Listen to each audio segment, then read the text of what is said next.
Merriam-Webster defines happiness as a state of well-being and contentment.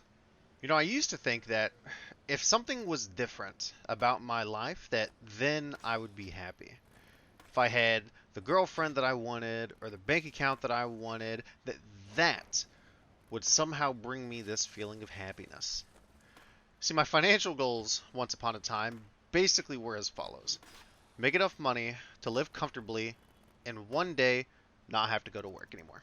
And at that time, I was going to college and I was working on this old YouTube channel I used to have. And I really didn't want to do the college part. What I wanted wasn't a degree. It was that YouTube play button.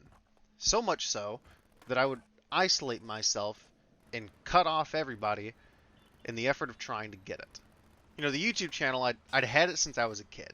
And up to that point, I'd spent nearly a decade just nurturing and watering this plant, just hoping that one day it would start to grow.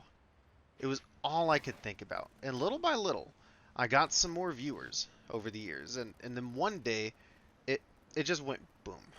And then I'd spend the next 3 years after that just chasing this thing, trying to keep the momentum going long enough to show little Boomhauer that his dreams really were about to come true.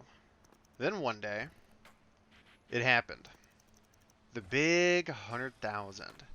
And not too long after that, I got a big box in the mail from big ol' YouTube themselves.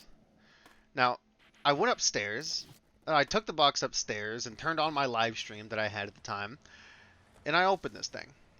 And when I opened this thing, I expected to feel this release of I did it. But it didn't feel like that. In fact, I really didn't feel much of anything at all. I wasn't expecting that. So it sent me down this massive spiral of questioning what I'd been doing all this time that I'd invested into this goal.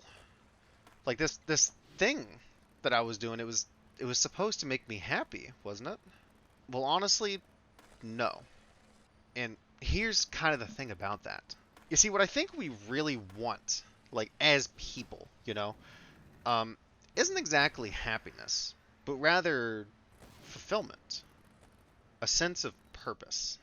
Money, cars, houses, and yeah, even YouTube subscribers, they're not going to bring you any happiness. Because the reality of it is, man, is that you're just going to move the goalpost on yourself like you do everything else already.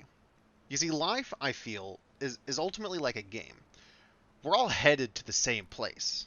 One day, all of us here are going to die. And until that time comes, life as we know it is basically a big waiting room, right? A pre-game Fortnite lobby, if you will. And the more that I think about it, the more that I realize that I don't think you get really any happiness from winning the game. I think the feeling of purpose really comes from the ability to just keep playing the game. And it's not so much about winning it. And by that same token, I guess it's probably fair to say that maybe it really is all about the journey and not so much at all about the destination.